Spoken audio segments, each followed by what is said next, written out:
ही सत्ता फार जवळून आयुष्यभर पाहिली. म्हणजे माझ्या जन्मापासून माझ्या वडिलांच्या 60 वर्षाचं करिअर आहे जवळपास.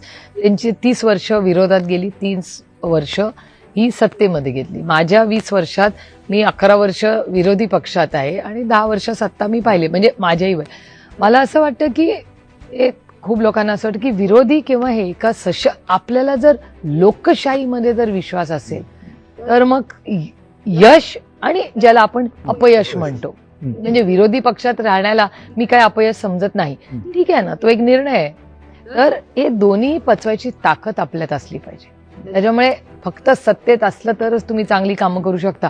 हे तर तुमचं चॅनल मी 10 दिवस बघतेय, त्याच्यात तसं वाटतच नाही. कारण का इतका म्हणजे त्यांच्या 3 मित्र पक्षात, म्हणजे काल मला पुन्हा मी त्या दिल्लीच्या मुद्द्यावर जाते, मला ड्रॉइंग काढून शेवटी दाखवायला लागलं सगळ्या खासदारांना की भारतीय जनता पक्ष आणि काँग्रेस एक आहे आणि शिंदेची सेना ही वेगळी आहे. मग त्याच्यावर मला ते वाद घालत होते, पण हे असं कसं म्हटलं अरे आता बातम्या आहेत, अजून मी काय करू, म्हणजे आता काय प्रूफ देऊ तुम्हाला.